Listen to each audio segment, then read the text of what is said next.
Hoy sí es un abrazo caluroso, ¿verdad? Ok, vamos a iniciar con el estudio de la palabra. Y hoy quiero compartirte la palabra que le puse por título Seguros en su amor. Y el objetivo de esta palabra es que cada uno de nosotros, como hijos de Dios, tengamos la certeza, tengamos la seguridad de que Dios nos ama. ¿Sí? Y realmente necesitamos entender esto, que Dios nos ama, porque toda la obra de Cristo en la cruz está basada en el amor que Dios tiene acerca de nosotros.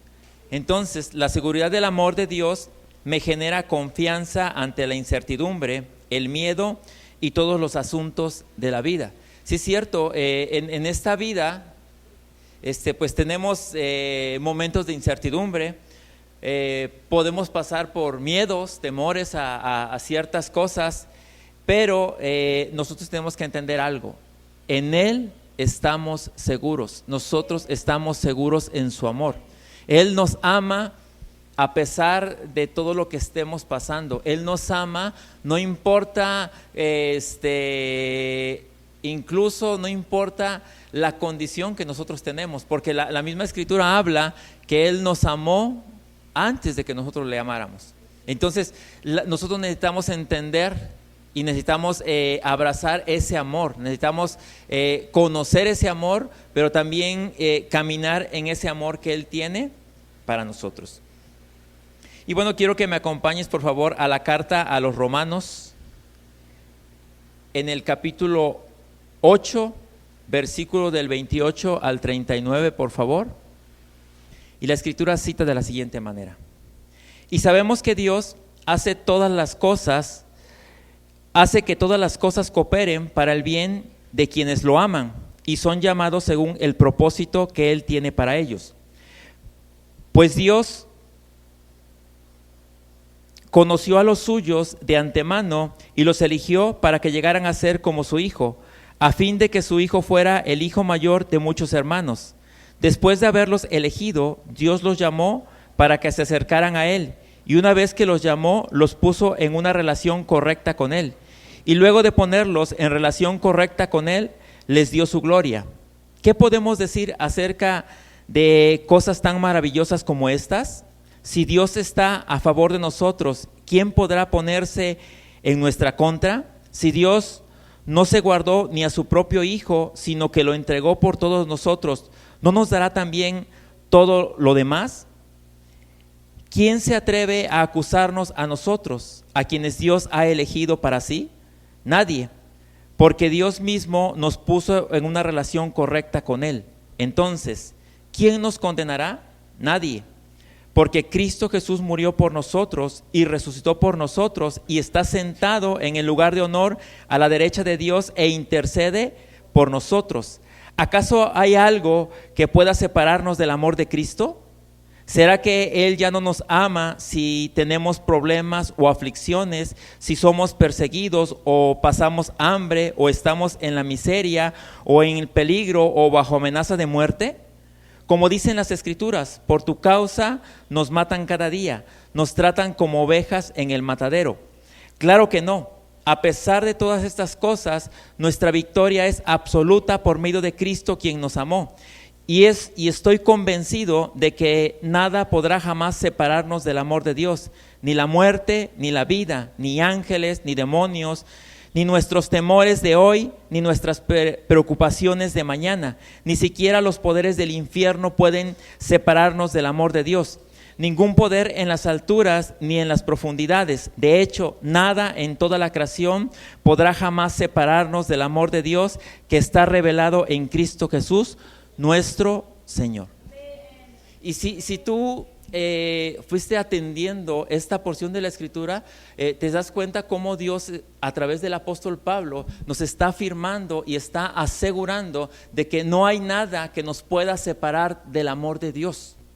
O sea, Dios nos ama y el amor de Dios es un amor tan grande que realmente nosotros deberíamos aprender a recibir ese amor de Dios. Nosotros deberíamos entender el amor que Dios tiene por nosotros, porque nosotros cuando experimentamos la paternidad tenemos amor por nuestros hijos, pero el amor de Dios está muy por encima del amor que nosotros tenemos por nuestros hijos. Por lo tanto, todo hijo de Dios debe conocer el propósito eterno de Dios.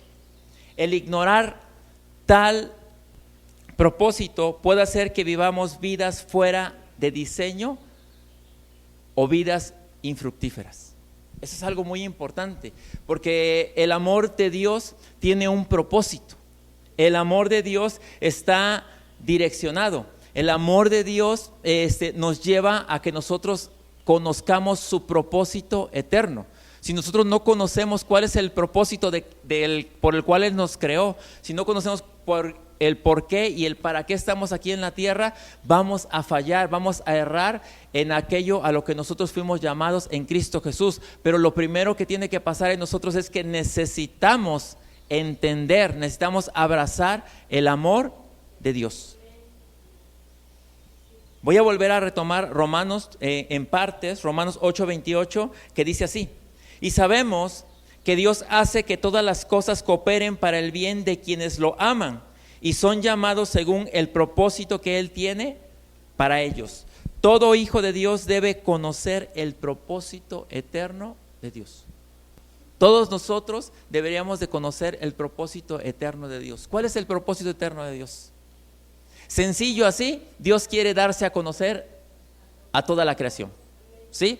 Pero si lo podemos un poquito más hilarlo, el propósito eterno es la voluntad amorosa del Padre de darse a conocer a través de la iglesia, que es su cuerpo, para que Cristo sea el todo en todos.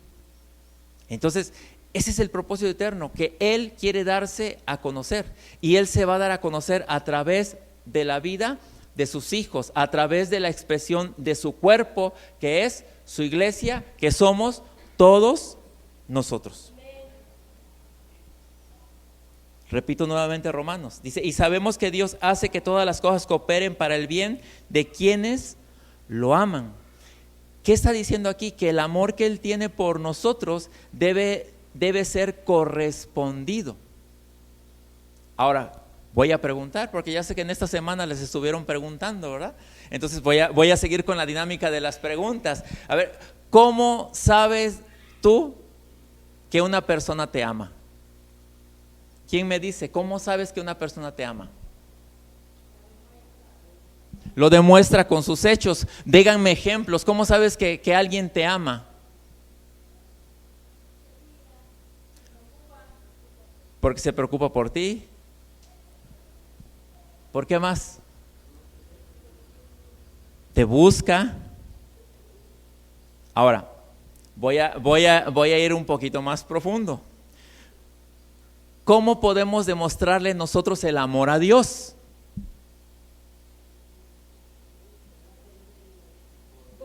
Conociéndolo, obediencia a su palabra, hacerla. ¿Cómo podemos mostrarle el amor a Dios? Buscándolo, ¿verdad? ¿Dónde lo buscamos? En su palabra, ¿verdad? Conociéndolo. O sea, tú, la única manera, necesitas conocerlo, porque el amor de Dios es tan grande, es tan suficiente, que en su amor, déjame decirte que en su amor Él ya te dio todo. Él ya se dio todo. Cuando tú lo conoces, o cuando tú empiezas a conocerlo, empiezas a vivir de acuerdo a su voluntad, y entonces estás expresando el amor de Dios. La escritura es bien clara, dice que nadie puede dar lo que no tiene. Y nosotros fuimos llamados a dar ¿qué? Amor, pero un amor de nosotros. ¿El amor de quién debemos demostrar a la gente? El amor de Dios.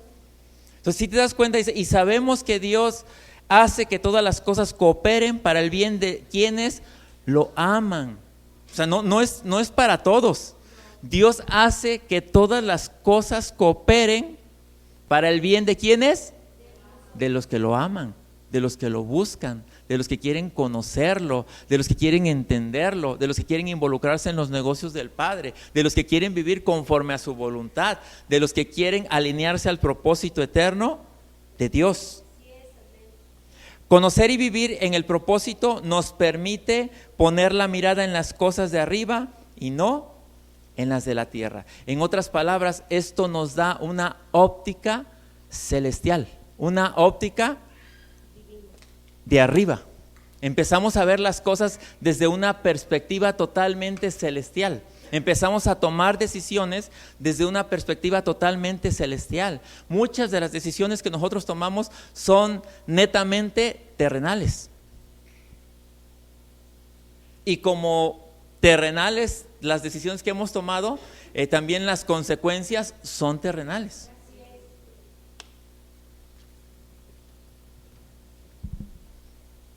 Nosotros, dice la Escritura, que fuimos conocidos y elegidos por Dios antes de que el mundo existiera, para ser como su Hijo.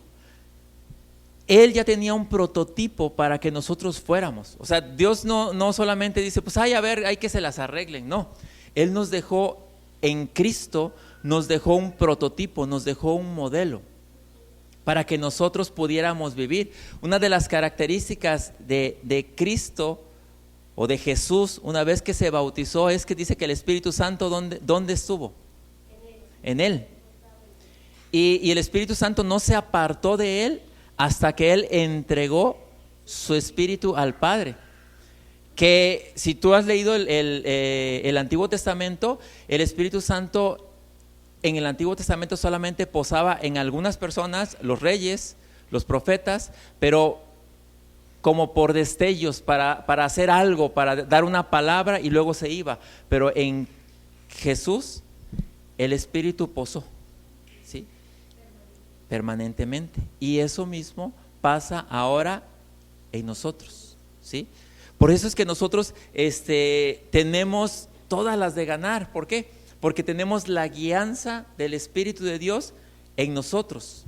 Entonces te decía, fuimos conocidos y elegidos por Dios antes de que el mundo existiera para ser como su Hijo. En el corazón del Padre siempre estuvo el tener muchos hijos que participaran en Cristo de la genética divina. Romanos 8:29 cita de la siguiente manera: pues Dios conoció a los suyos de antemano y los eligió para que llegaran a ser como su Hijo, a fin de que su Hijo fuera el hijo mayor de muchos hermanos. Cristo es el primero o el prototipo. Ahora en Cristo nosotros somos, como dice la Escritura, hijos por engendramiento, y además también la Escritura cita que somos participantes de la naturaleza divina, pues nosotros tenemos comunión con Dios, o tenemos una unión en común con Dios, ¿sí? Estamos unidos inseparablemente a Dios. Nosotros no tenemos una relación con Dios, nosotros tenemos comunión con Dios. Podemos verlo en la sociedad, ¿verdad? La gente dice, estoy en una relación con fulano, pero pasan 2-3 meses y ya están en una relación con otra persona. Las relaciones se pueden romper, pero la comunión no, ¿sí? La comunión no se puede romper, porque es algo que fue hecho desde lo divino. Esto lo hizo Dios, ¿sí? En el Antiguo Testamento, en el Antiguo Pacto, todos los pactos, el único que pactó siempre con el hombre fue Dios. Siempre, siempre. Por eso es cuando a veces te dicen pacta con Dios, tú no tienes la capacidad de pactar con Dios. El hombre no tiene la capacidad de pactar con Dios, porque no le puede ofrecer nada que Dios diga, me conviene lo que me está diciendo Él. Sí. O sea, el hombre no tiene la capacidad de pactar con Dios. Por eso cuando tú escuches que diga, pacta con Dios, te están engañando. El hombre no tiene la capacidad de pactar con Dios. El único que tiene la capacidad de hacer pactos es Dios, porque Él te ofrece y te dice, yo te doy esto. De hecho, en el antiguo pacto, la ley, Dios le dijo al hombre, voy a pactar contigo. Si tú obedeces, yo te bendigo. Pero si no me obedeces,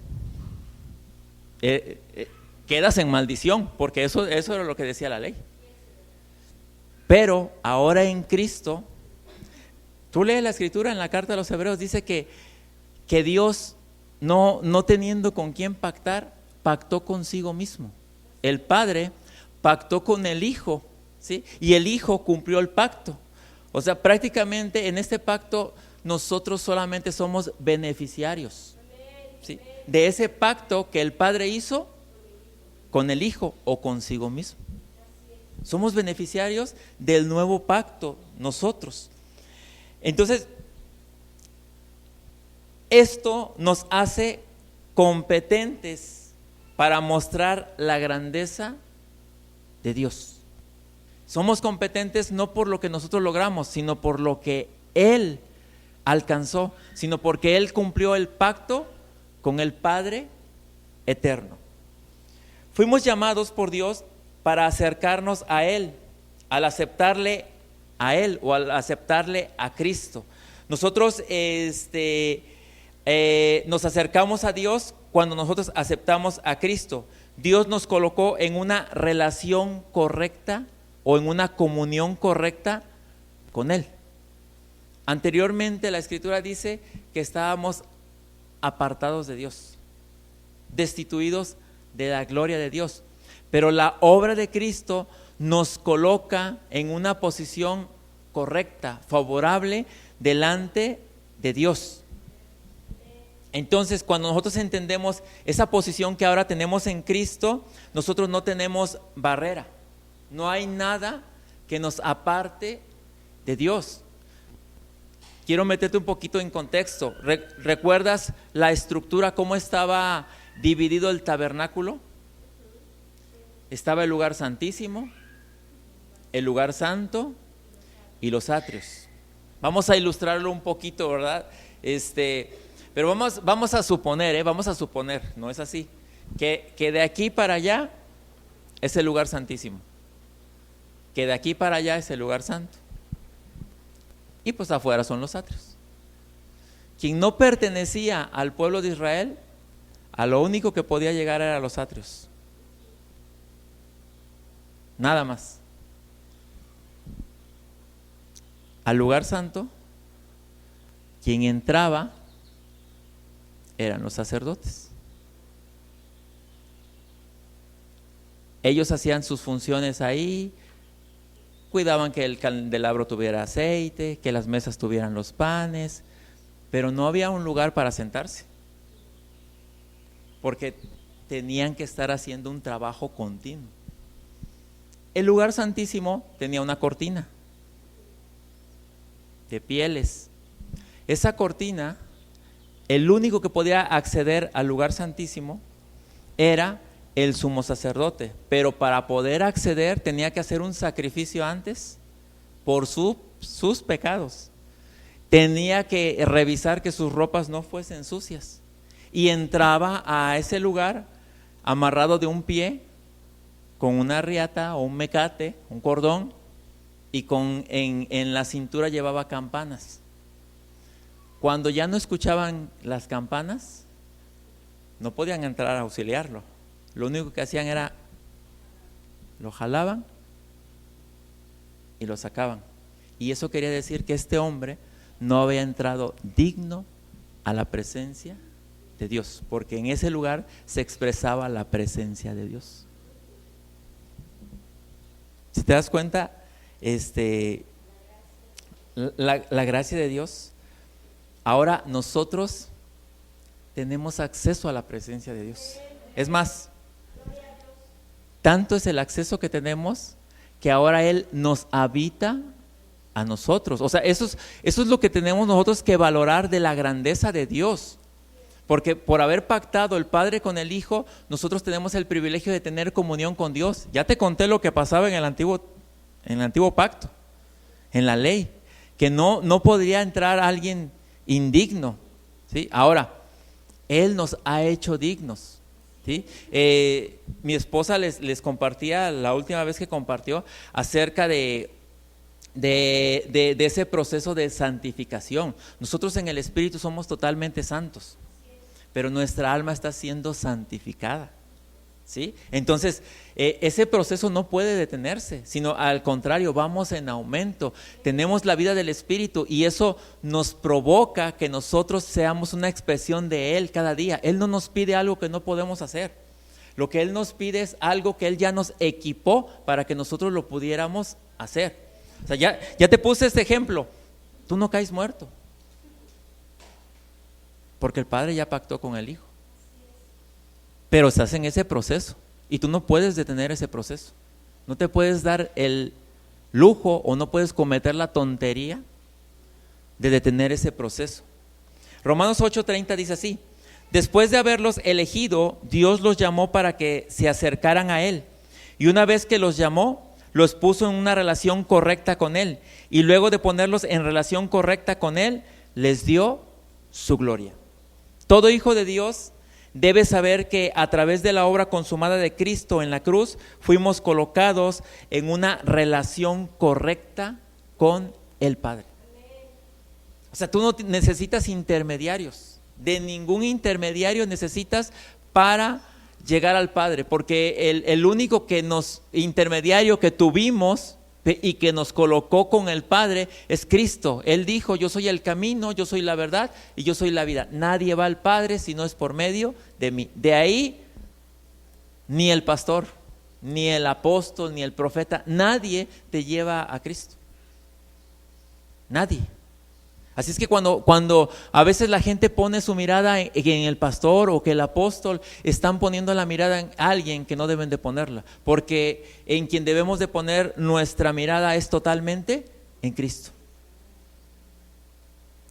Todo hijo de Dios debe saber que a través de la obra consumada de Cristo en la cruz, fuimos colocados en una relación correcta con el Padre, pues en Cristo nosotros tenemos salvación, tenemos justificación, tenemos perdón, tenemos redención, tenemos vida eterna, somos hijos de Dios, somos herederos de Dios, somos la sal de la tierra y somos la luz del mundo, entre otras cosas que necesitamos entender.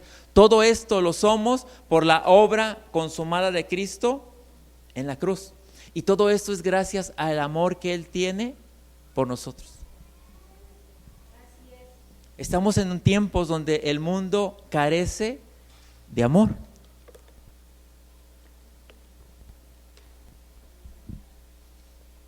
Necesitamos conocer y entender y vivir esta realidad. Fuimos llamados por causa del propósito eterno, elegidos por Dios para ser como su Hijo y colocados en una relación correcta con Él. Si estamos en Cristo, ¿qué puede salir mal? Yo quiero preguntarte esto: si tú estás en Cristo, ¿qué puede salir mal? Nada. ¿Qué es lo peor que te puede pasar aquí en la tierra? Morirte. Y si estás en Cristo, ¿cuál es el problema? Eso es lo peor que nos puede pasar, así como decir, pensando en una pérdida, ¿no? Lo peor que puede pasar es que me muera. Pero en Cristo, con el amor de Dios, realmente el apóstol Pablo, para él, y él lo decía de esa manera, para él decía: el morir era ganancia. Porque yo sé que de aquí nadie se quiere morir todavía, ¿verdad? Pero el apóstol Pablo expresaba de esa manera que el morir para él era ganancia. Entonces, estando en Cristo, ¿qué nos puede salir mal?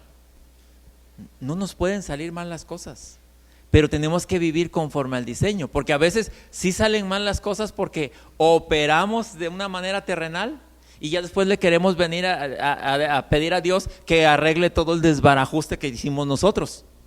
Generalmente así pasa, ¿verdad? O sea, entendemos que estamos en Cristo, operamos de una manera incorrecta, operamos de una manera totalmente terrenal, hacemos un desbarajuste y después ya venimos con Dios otra vez así como que arréglame el problema, ¿no? Suele pasar. Y no es así. Por eso cuando dice si estamos en Cristo, ¿qué puede salir mal? No puede salir nada mal. Si tú estás en Cristo, no puede salir nada mal. Dile que está a tu lado: si tú estás en Cristo, Nada puede salir mal. Ahora dile, aguas. Si tú, aunque estás en Cristo, operas fuera del diseño, atente a las consecuencias. O sea, no, y no es castigo de Dios, sino que es una consecuencia de lo que nosotros estamos decidiendo. Romanos 8, 31 al 34 cita así: ¿qué podemos decir acerca de cosas tan maravillosas como estas? Si Dios está a favor de nosotros, ¿quién podrá ponerse en nuestra contra? Si Dios no se guardó ni a su propio Hijo, sino que lo entregó por todos nosotros, ¿no nos dará también todo lo demás? ¿Quién se atreve a acusarnos a nosotros, a quienes Dios ha elegido para sí? Nadie, porque Dios mismo nos puso en una relación correcta con Él. Entonces, ¿quién nos condenará? Nadie, porque Cristo Jesús murió por nosotros y resucitó por nosotros y está sentado en el lugar de honor a la derecha de Dios e intercede por nosotros. O sea, que no te metan miedos. A veces te meten miedos o tú mismo te metes miedos en la cabeza, porque nadie puede hacerte nada si tú estás caminando dentro del diseño de Dios. O sea, si tú no estás caminando dentro del diseño, pues sí, o sea, es lógico, pero si tú estás caminando dentro del diseño, ahora, no es que tú te hagas una fantasía mental y digas, no, es que yo estoy caminando dentro del diseño de Dios. El diseño de Dios está plasmado en la Escritura. Y muchas veces la gente viene y nos dice, oye, como que algo anda mal. Dios nos da avisos. Muchas veces no queremos atender el aviso, ¿verdad? O nos suceden cosas menores, cosas, detallitos que nos están diciendo, no es el camino que debes de caminar. ¿Sí? Alíñate. Si nosotros no hacemos caso a las señalizaciones que hay, vamos a vivir las consecuencias. Pero no es que Dios nos castigue, sino que es una consecuencia por no vivir dentro del diseño de Dios.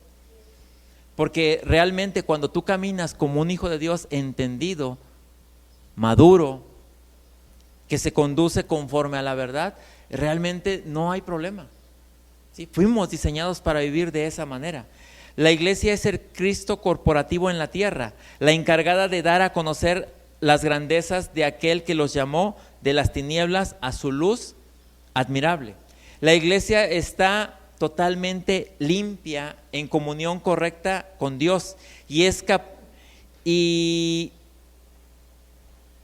capacitada por el Espíritu de Dios para vivir y hacer lo que conviene como hijos entendidos. La Escritura dice que aún así Cristo está constantemente intercediendo por nosotros. Entonces, ¿qué más nos hace falta? Creer, recibir ese amor, caminar en ese amor, tener la seguridad del amor que Dios tiene por nosotros. No importa lo que pase, Dios nos ama. Los hijos de Dios tenemos una victoria absoluta por medio de Cristo o en Cristo. Por su obra somos, como dice la Escritura, más que vencedores. El pecado perdió su poder en nosotros y los pecados han sido borrados. Fíjate lo que dice la Escritura, que somos más que vencedores. Cuando tú escuchas la palabra más que vencedor, ¿qué viene a tu mente?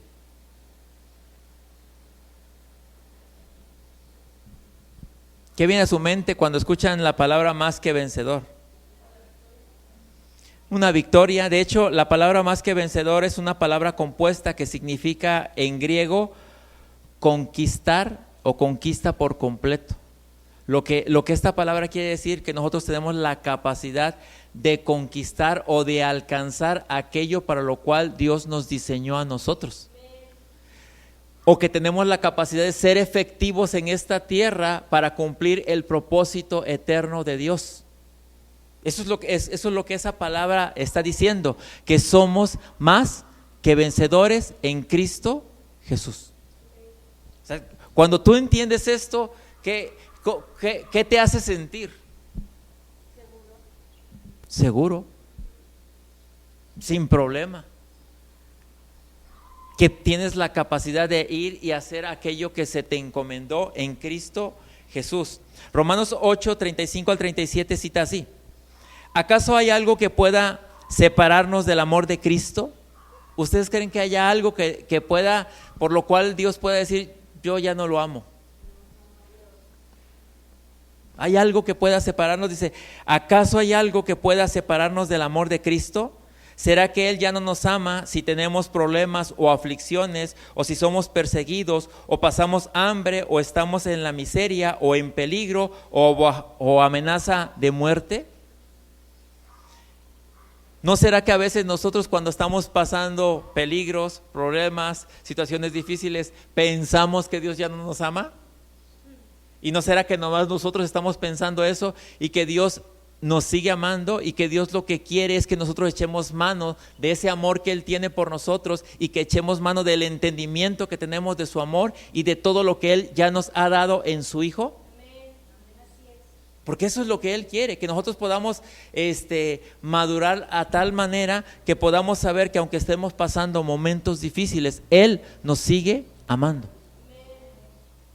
Porque la pregunta que mucha gente se hace es, ¿dónde está Dios cuando está pasando todo esto? Dios sigue estando ahí. Pero hay muchas cosas que pasan porque son decisiones que hemos tomado nosotros humanamente.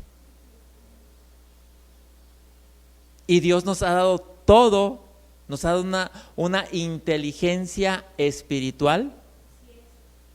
Fíjate, en este tiempo la inteligencia artificial es una inteligencia muy alta, pero la inteligencia espiritual es superior a cualquier inteligencia que exista. Y se dice que en unos años la inteligencia artificial va a estar metida en todo. La inteligencia espiritual que se nos ha dado es superior y no estamos echando mano de esa inteligencia que Dios nos ha dado en Cristo Jesús. El que pasemos por momentos difíciles no quiere decir que Dios no nos ama, al contrario, fuimos advertidos por Jesús que en el mundo tendríamos aflicciones, pero también fuimos advertidos que en Él tenemos paz.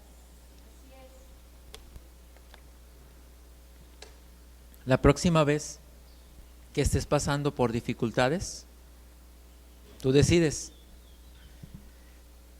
si caminas en la paz de Dios y te alineas a pesar de todo a su propósito, o abrazas las aflicciones que realmente no tienen nada que ver contigo, porque no te pertenecen, porque nosotros fuimos diseñados para ser más que vencedores. Juan 16:33 cita así: les he dicho todo lo anterior para que en mí tengáis paz. Aquí en el mundo tendrán muchas pruebas y tristezas, pero anímense porque yo he vencido al mundo. El salmista cita la porción de la escritura porque también está ahí, ¿verdad? La podemos ver, una porción de la escritura que está en el libro de los Salmos, en el Salmo 44:22, no la van a proyectar, pero esta cita dice así: por causa de ti nos matan cada día y nos tratan como ovejas para el matadero. El Salmo 44:22, esta porción la está tomando aquí el autor de este que estamos estudiando, pero realmente porque está tomando como contexto esta cita del salmista, pero realmente nosotros tenemos que entender nuestra posición que ahora tenemos en Cristo. Y aunque todos aquellos que no conocen a Dios nos pudieran ver de esa manera, nos pudieran ver como un bicho raro, nos pudieran ver como alguien que es contrario a ellos, nosotros tenemos que entender cuál es la posición que nosotros tenemos en Cristo, que es una posición de más que vencedores. En Cristo nosotros tenemos una victoria asegurada. La tenemos asegurada. Si no, Dios nos estaría mintiendo. ¿Sí? Cristo y su obra son la expresión del amor de Dios. Toda la creación le pertenece al Creador. Los hijos de Dios le pertenecemos por ser engendrados de Él y además de ser comprados a precio de su sangre. Él dio su sangre en favor de nosotros, le pertenecemos a Él. La carta a los Romanos en el capítulo 8, versículo 38 al 39 cita así: y estoy convencido de que nada podrá jamás separarnos del amor de Dios, ni la muerte, ni la vida, ni ángeles, ni demonios, ni nuestros temores de hoy, ni nuestras preocupaciones de mañana, ni siquiera los poderes del infierno pueden separarnos del amor de Dios. Ningún poder en las alturas ni en las profundidades. De hecho, nada en toda la creación podrá jamás separarnos del amor de Dios que está revelado en Cristo Jesús, nuestro Señor. Yo quiero que hoy tú te quedes con eso, que no hay nada que te pueda separar del amor de Dios, y que si en algún momento tú pasas por aflicciones, tú pasas por tristezas, tú pasas por momentos difíciles, no creas que Dios no te ama. Dios te ama y Dios está ahí para ti, pero necesitas ser consciente de que Él está ahí para ti, porque la Escritura dice que a los que aman a Dios todo les ayuda a bien. A veces en su momento no lo entendemos, pero va a llegar un momento en que vas a entender que todo ayuda para bien. El amor de Dios para con nosotros es desde siempre y para siempre, y no hay manera de que alguien nos robe o quite el amor de Dios, que es eterno y es para siempre. No hay manera, nadie te lo puede quitar, pero lo que sí puede pasar es que tú te descuides, que de repente en un arrebato de enojo le contestes mal a una persona y estás descuidando el amor de Dios. Y estás descuidando el que Dios te ama, pero también el amor de Dios que tienes que mostrar a los demás. Pero el amor de Dios no hay nadie que lo pueda arrebatar de tu vida, porque el amor de Dios es eterno y Dios te ha amado desde la eternidad. Dios te conoce desde siempre y Él conoce todo acerca de ti. Saber que estoy en la tierra por causa de un propósito, el de Dios, y que fui elegido antes de la creación del mundo, posicionado en una relación correcta con Él, elegido para ser como su hijo, por la relación correcta con su amor, y también entender que tengo una victoria asegurada en Cristo Jesús. Eso me hace salir adelante y vivir en victoria.